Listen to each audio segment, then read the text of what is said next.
سبحان الذی اسری بعبدہ، پاک ہے وہ ذات جو لے گئی اپنے بندے کو راتوں رات مسجد اقصی سے مسجد حرام سے مسجد اقصی تک۔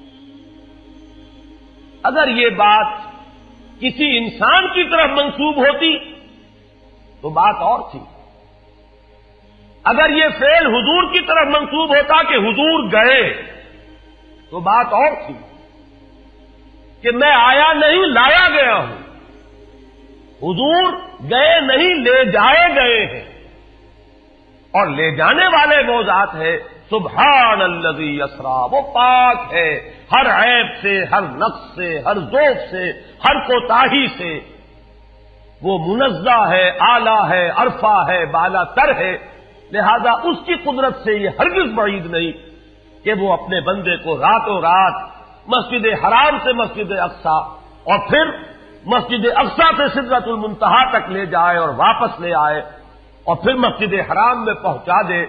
اور بعض روایات میں آتا ہے کہ وضو کا پانی ابھی بہ رہا تھا اور کنڈی جو ہے حضور کے مکان کی وہ ابھی ہل رہی تھی، معلوم ہوا وقت نہیں گزرا۔ میں کچھ بیان کروں گا، میرے بیان کرنے میں کچھ کمی اور بیشی ہونے کا اندیشہ ہے۔ اگر ہم اتنے خوش قسمت ہیں کہ وہ واقعہ ہمارے پاس ایک مفصل حدیث کی شکل میں موجود، اور حدیث بھی دوسرے یا تیسرے طبقے کی کتابوں کی نہیں، متفق علیہ،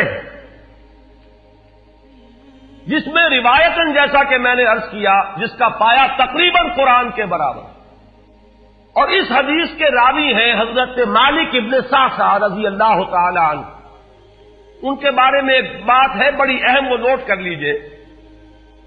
یہ انصاری صحابی ہیں، ان میں سے نہیں ہے کہ جنہیں حدیثیں بیان کرنے کا کوئی زیادہ شوق رہا ہو، یہ غالباً واحد حدیث ہے جو انہوں نے بیان کی، اور انہیں اس سے نہایت شغف تھا، نہایت محبت کے ساتھ انہوں نے اس کو محفوظ کیا تھا، اس کے ایک ایک لفظ کی حفاظت کی تھی۔ چنانچہ بعض دوسرے وہ صحابہ بھی جنہوں نے خود حضور سے یہ بات سنی ہوئی تھی، اب ایک تو وہ خود براہ راست روایت کر رہے حضور سے کہ ہم نے سنا، حضرت انس ابن مالک رضی اللہ تعالی عنہ خود، لیکن وہ صحابہ بھی ان کی خدمت میں خاص طور پر حاضر ہو کر ان سے اس روایت کو سنتے تھے، اس لیے کہ اس روایت میں ان کا درجہ بہت بلند ہے، ان کو اس سے بہت شغف تھا۔ تو صحابہ جو براہ راست حضور سے سن چکے وہ بھی ان کے پاس جا کر خاص طور پر اس حدیث کو سنا کرتے تھے۔ چنانچہ یہ روایت جو متفق علیہ ہے، یہ امام بخاری جو اس کو لائے ہیں عن قتادہ عن انس بن مالک عن مالک ابن صعصعہ رضی اللہ تعالی عنہم، حضرت انس ابن مالک سے روایت موجود ہے مسلم شریف میں براہ راست ان سے، لیکن یہ اس روایت کو بیان کر رہے ہیں حضرت مالک ابن صعصعہ رضی اللہ تعالی عنہ کے حوالے سے۔ روایت کیا ہے؟ ان النبی صلی اللہ علیہ وسلم حدثہم عن لیلۃ اسری بہ۔ اب دیکھیے یہ مرفوع حدیث ہو گئی، حضرت صعصعہ بیان فرما رہے ہیں کہ نبی اکرم صلی اللہ علیہ وسلم نے خود ہمیں سنایا، وہ حالات و واقعات سنائے جو اس رات کو پیش آئے جس رات کے انہیں لے جایا گیا۔ قال بینما انا فی الحطیم وربما قال فی الفجر، حضور فرماتے ہیں کہ میں اسی اثنا میں کہ میں حتیم میں تھا، اور ایک دوسری روایت میں الفاظ حجر آئے ہیں، وہ بھی کہتے ہیں اسی حصے کو، مضطجعا میں لیٹا ہوا تھا، اذ اتانی آتن کہ اچانک میرے پاس ایک آنے والا آیا۔ یہ آنے والے کون ہیں؟ حضرت جبرائیل، یہ بعد میں واضح ہو جائے گا۔ فَاشْتَقَّ مَا بَيْنَ هَٰذِهِ إِلَىٰ هَٰذِهِ، حضور نے اشارہ فرمایا، اس نے یہاں سے یہاں تک میرا سینہ چاک کیا، یعنی من طفرت نہرہ ہی الی شعرتہ ہی، یہ جو گڑھا ہے حلق کا گڑھا، یہاں سے لے کر تیرے ناک تک سینہ چاک کیا، فاستخرج قلبی، اور میرا دل نکالا، ثم اعطیت بطست من ذهب مملوء ایمانا فغسل قلبی، پھر ایک تشت لایا گیا سنہری جو ایمان سے مملو تھا، بھرا ہوا تھا، تو پھر اس کے ذریعے سے میرے اس قلب کو، سینے کو دھویا گیا، ثم غسل ثم اعید، وفی روایت اس کے بعد اس کو لوٹا دیا گیا اور پھر وہ زخم بھی سی دیا گیا۔ ایک روایت میں آتا ہے ثم غسل البطن بماء زمزم ثم ملئ ایمانا وحکمتا، اسی طریقے سے پورے پیٹ کو بھی صاف کیا گیا مائے زمزم سے، اور اس میں بھی ایمان اور حکمت بھر دیے گئے۔ ثم اعطیت بدابۃ، پھر میرے پاس ایک چوپایا لایا گیا، دون البغل فوق الحمار، جو بغل یعنی خچر سے تو کچھ چھوٹا تھا، اور حمار یعنی گدھے سے کچھ بڑا تھا، اب یہ جو سفید تھا، یقال لہ البراق، جس کا نام براق ہے، وَيَدَعُ خَطْوَهُ عِنْدَ أَقْصَى طَرْفِهِ، اور اس کا ہر قدم اس کی حد نگاہ پر جا کر پڑتا تھا۔ فَعِلْتُ عَلَيْهِ، میں اس پر سوار ہوا، فَانْطَلَقَ بِي جِبْرَائِیل، اب یہاں نام آ گیا، وہ آنے والے کون تھے؟ پھر چلے میرے ساتھ حضرت جبرائیل، حتی اتی السماء الدنیا، یہاں تک کہ وہ آسمان دنیا تک پہنچ گئے، جو پہلا آسمان۔ اب یہاں دیکھیے وہ روایت میں جو زمینی سفر کا درمیانی حصہ ہے وہ رہ گیا ہے، دوسری روایات سے ہم اس کو جوڑ کر جمع کریں کہ پہلا زمینی سفر ہے، مسجد اقصیٰ تک پہنچے ہیں، وہاں جا کر روایت میں آتا ہے میں نے وہی اپنے اس خچر کو باندھا، براق کو، جہاں انبیاء باندھا کرتے تھے، اور پھر وہاں میں نے نماز ادا کی، بہت سے لوگ جمع ہوئے، میں منتظر تھا کہ کون نماز پڑھائے گا، کہ جبرائیل نے میرا ہاتھ پکڑ کر مجھے آگے کیا، میں نے نماز پڑھائی، اور پھر جبرائیل نے مجھے بتایا کہ یہ تمام انبیاء تھے جو اس دنیا میں مبعوث ہوئے ہیں، اور آج آپ نے ان سب کی امامت کی۔ یہاں سے پھر شروع ہوا ہے وہ دوسرا سفر،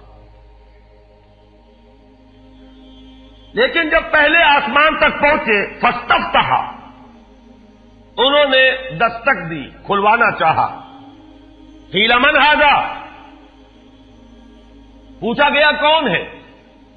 قال جبرائیل،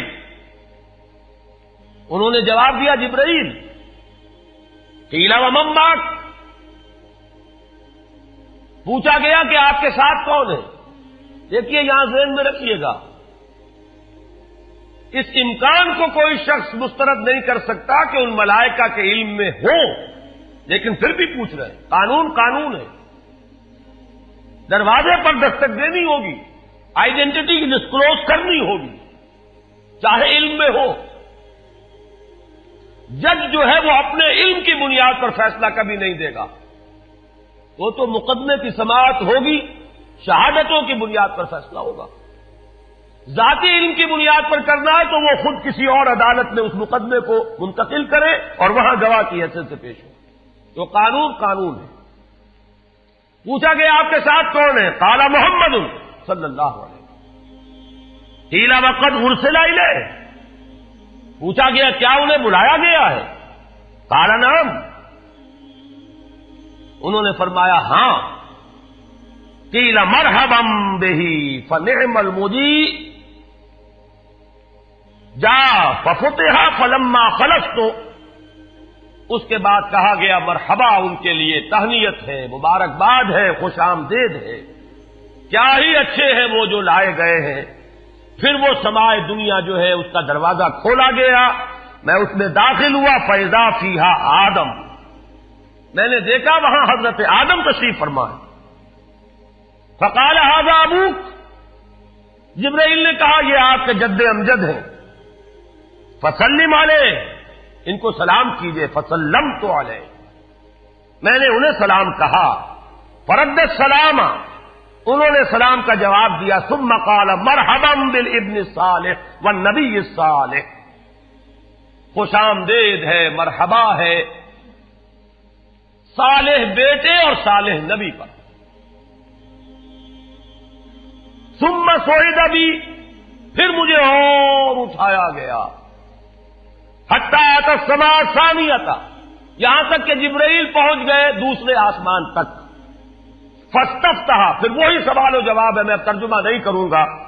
قیل من ھذا قال جبرائیل، قیل ومن معک قال محمد، قیل وقد ارسل الیہ قال نعم، قیل مرحبا بہ فنعم المجیء جاء ففتح فلما خلصت، جب یہ سارا اس کارروائی کے بعد داخل ہوئے ہیں دوسرے آسمان پر، فَإِذَا یحییٰ وعیسیٰ وَهُوَ ابْنَا خَالَةٍ، وہاں میں نے دیکھا کہ یحییٰ اور عیسیٰ ہیں اور یہ خالہ زاد بھائی ہیں۔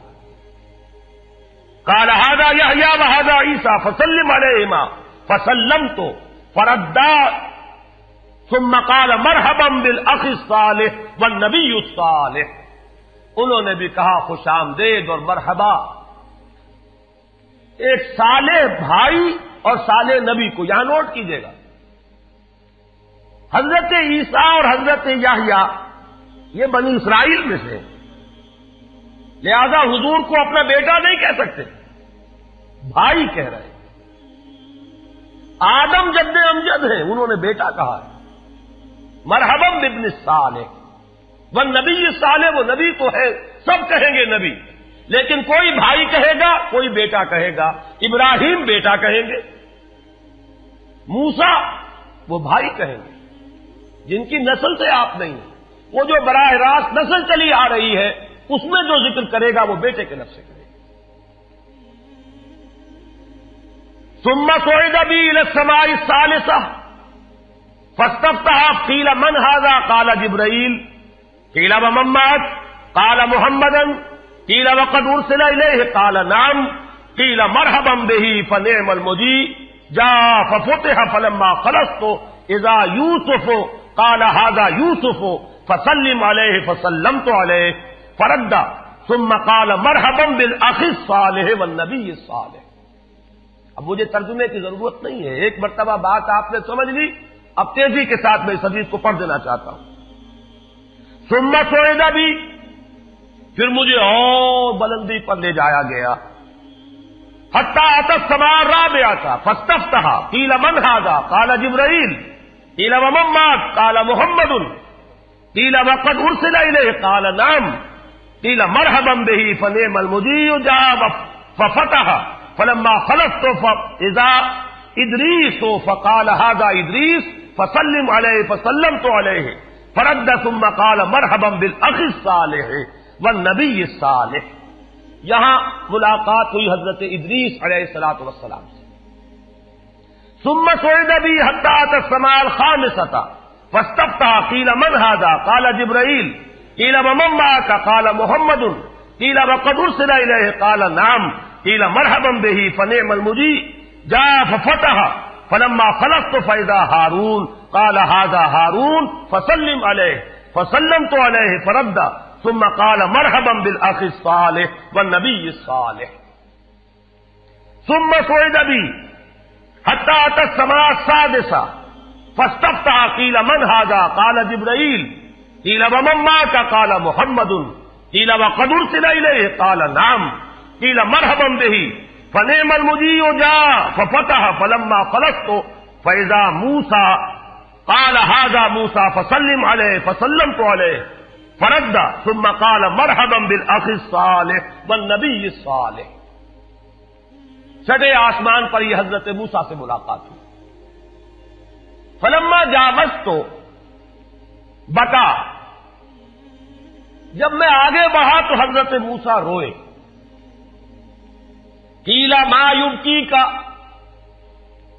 ان سے پوچھا گیا کہ آپ کو کیا چیز رلا رہی ہے؟ قال ابکی لأن غلاما بعث بعدی، کہ مجھے اس بات پر رونا آ رہا ہے یہ نوجوان محمد صلی اللہ علیہ وسلم، یہ میرے بہت بعد ان کی بعثت ہوئی ہے. يدخل الجنت من امته اکثر ممن يدخلها من امتی، میرے بہت بعد آنے کے باوجود ان کی امت میں سے جنت میں داخل ہونے والوں کی تعداد میری امت کے مقابلے میں بہت زیادہ ہوگی. بہرحال اپنی امت کا خیال تو ہے، وہ شفقت جو نبی اور رسول کو اپنی امت پر ہونی چاہیے وہ ہے بتمام و کمال. اسے معاذ اللہ کسی حسد پر معمول نہ کیجیے، بلکہ وہ جو احساس ہوا ہے اپنی امت کی محرومی کا، وہ ہے کہ جس نے حضرت موسیٰ علیہ السلام پر یہ کیفیت طاری کی. ثم صعد بی، پھر مجھے اور بلند کیا گیا الی السماء السابعۃ، ساتویں آسمان پر. فاستفتح قیل من ھذا قال جبرائیل، قیل ومن معک قال محمد صلی اللہ علیہ وسلم، قیل وقد بعث الیہ قال نعم، قیل مرحبا به فنعم المجیء جاء. فلما خلصت فاذا ابراہیم قال ھذا ابوک ابراہیم فسلم علیہ، فسلمت علیہ فرد السلام ثم قال مرحبا بالابن الصالح والنبی الصالح. حضرت ابراہیم نے پھر استقبال کیا، خوش آمدید صالح بیٹے اور صالح نبی کے لیے. ثم رفعت، اب ذرا یہاں نوٹ کیجئے گا، یہاں سوئد تو نہیں آیا، سوئد ابھی نہیں آیا، رفعت. پھر مجھے اور بلند کیا گیا الی سدرۃ المنتہی، یہ سدرہ منتہا ہے جس کا ذکر ہے سورۃ النجم. اسی سدرۃ المنتہا کے پاس جنت ماوا ہے، وہ جس کا وعدہ کیا گیا ہے، جو ٹھکانہ بنے گی اللہ کے نیکوکار بندوں کا، جس میں وہ رہیں گے ہمیشہ ہمیش. فادخلوها خالدین، وہ بھی وہی ہے. پھر اٹھائے گئے حضور بیت المعمور تک. ثم اعطیت باناء من خمر واناء من لبن واناء من عسل. پھر میرے سامنے یہ بیت معمور کیا ہے یہ بھی جان لیجئے. یہ در حقیقت اس سماء سابعہ پر، ساتویں آسمان پر خانہ کعبہ کا اصل جو ہے اللہ کا گھر، جس کا یہ ظل اور سایہ اس دنیا میں ہے خانہ کعبہ، یہ ہے وہ بیت المعمور، جس کے بارے میں ایک اور روایت میں الفاظ یہ آئے ہیں، اس میں روزانہ 70,000 فرشتے داخل ہوتے ہیں، اور جو فرشتہ ایک مرتبہ داخل ہوا ہے آج تک اسے دوبارہ داخل ہونے کی نوبت نہیں آئی. اسی طریقے سے وہ فرشتے ہیں جو طواف کرتے ہیں خانہ کعبہ کا. پھر جان لیجئے یہ ہماری نگاہوں سے مخفی عالم غیب کی ایک دنیا ہے اپنی جگہ، چاہے ہمیں نظر نہ آئے. پھر میرے سامنے 3 برتن لائے گئے، ایک دودھ کا اور ایک شہد کا اور ایک شراب کا. فاخذت اللبن، میں نے دودھ والا پیالہ اٹھا لیا. قال ہی الفطرہ، حضرت جبرائیل نے توثیق کی کہ یہ ہے اصل میں آپ کا انتخاب درست ہے، یہ فطرت ہے. فطرت اللہ التی فطر الناس علیہا، یہی جو فطرت انسانی سے قریب ترین شے ہے اس کا آپ نے انتخاب کیا.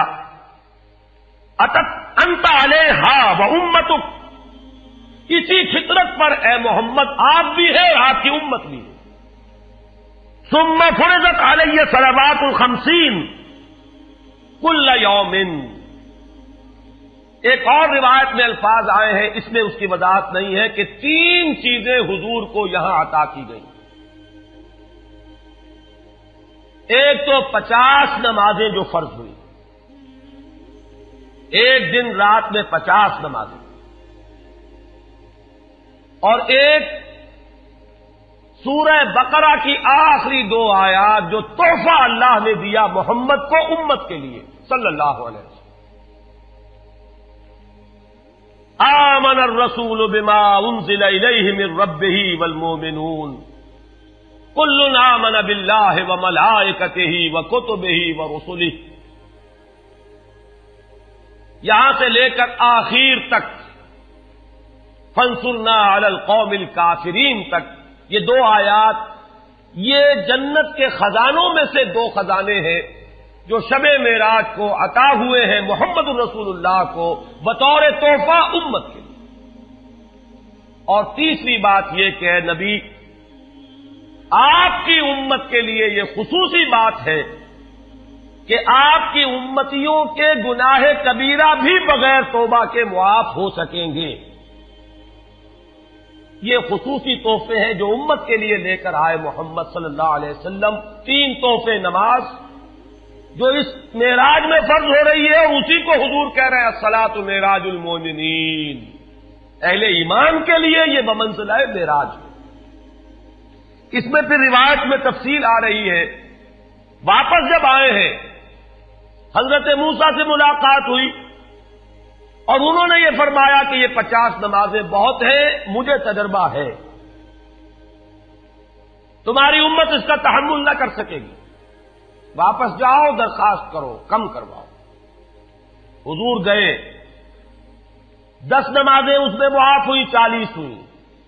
پھر یہی بات ہوئی, پھر بھیجا حضرت موسیٰ نے, پھر 30 ہوئی, پھر 20 ہوئی, چوتھی مرتبہ پھر وہ 10 اور پھر 5 رہ گئیں.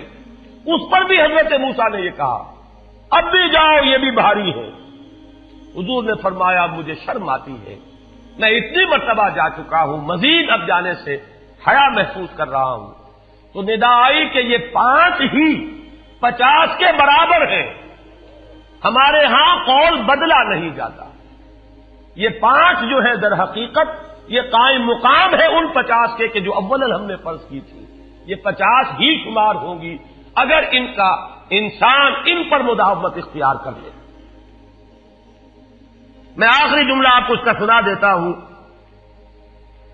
فَأُمِرْتُ بِخَمْسِ صَلَوَاتٍ كُلَّ يَوْمٍ فَرَجَعْتُ إِلَىٰ مُوسَىٰ فَقَالَ بِمَا أُمِرْتُ بِخَمْسِ صَلَوَاتٍ كُلَّ يَوْمٍ قَالَ إِنَّ أُمَّتَكَ لَا تَسْتَطِيعُ 5 صَلَوَاتٍ كُلَّ يَوْمٍ وَإِنِّي قَدْ جَرَّبْتُ النَّاسَ قَبْلَكَ وَعَالَجْتُ بَنِي إِسْرَائِيلَ أَشَدَّ الْمُعَالَجَةِ.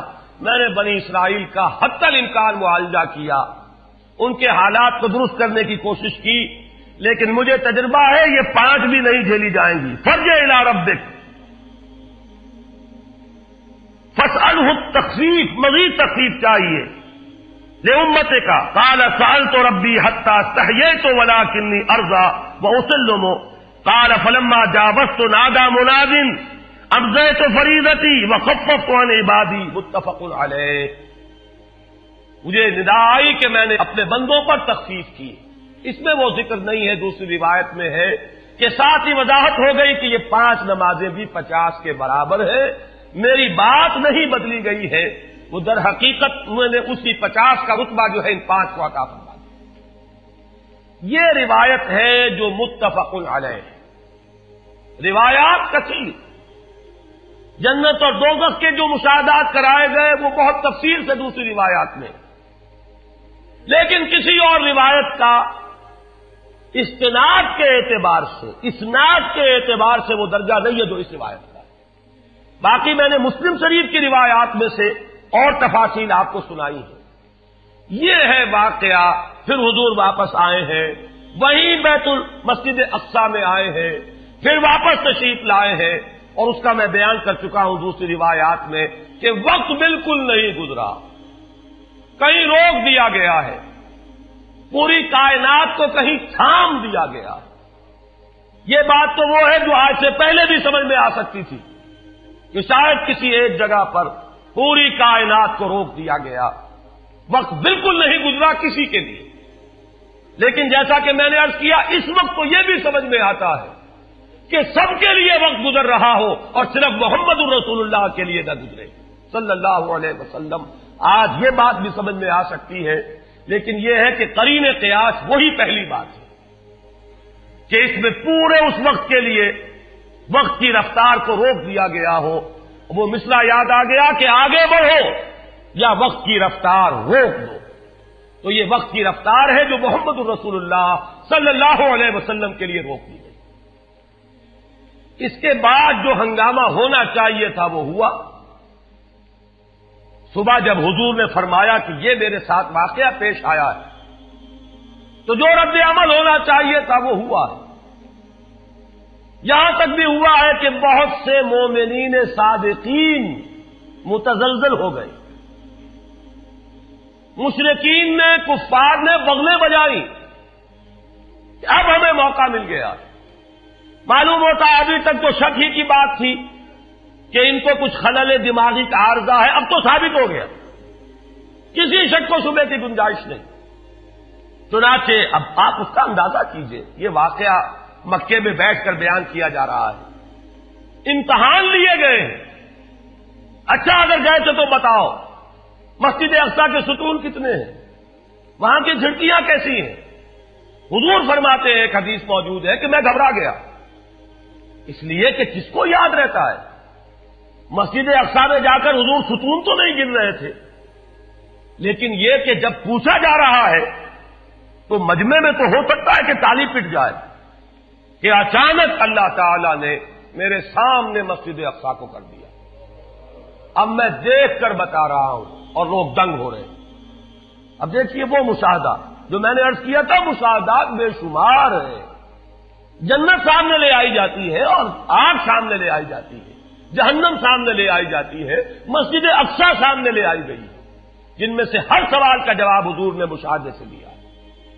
اسی ضمن میں وہ واقعہ آتا ہے کہ حضرت ابوبکر کے پاس گئے لوگ دوڑے دوڑے، وہ یہ سمجھتے تھے کہ اگر یہ پالا ہم مار لیں تو پھر ہماری جیت ہے، ابوبکر کو اگر ہم متزلزل کر دیں تو پھر گویا کہ ہمارے لیے کوئی اور پرابلم نہ رہے گا۔ روایت میں آتا ہے حضرت ابوبکر نے بھی سن کر ایک دفعہ جھرجھری لی ہے، لیکن صرف ایک سوال کیا، کیا واقعی وہ یہ فرما رہے ہیں؟ لوگوں نے خوش ہو کر کہا، تالیاں بجائے، ہاں ہاں کہہ رہے ہیں، چلو ہم لے چلتے ہیں۔ انہوں نے سمجھا کہ ہمارا وار جو ہے کارگر ہوا ہے، واقعی کو تزلزل ہے، لیکن اگلا جواب ابوبکر کا یہ تھا، اگر وہ کہہ رہے ہیں تو 100% درست کہہ رہے ہیں۔ میں روزانہ یہ مانتا ہوں کہ فرشتہ آسمان سے ان کے پاس آتا ہے، تو اگر ایک مرتبہ انہیں آسمان پر لے جایا گیا تو یہ کون سی بعید ہے؟ یہ ہے وہ دن کہ جس کے بعد صدیق اکبر شمار ہوئے ہیں ابوبکر صدیق۔ حضرات، معراج النبی کے موضوع پر ڈاکٹر صاحب کی یہ تقریر اس کے بعد بھی چند منٹ جاری رہی تھی، لیکن چونکہ ہمارے پاس C90 کا کیسٹ ختم ہو چکا تھا، اس لیے اس کی ریکارڈنگ ہم نہیں کر سکے۔ بہرحال اسی پر اکتفا فرمائیے۔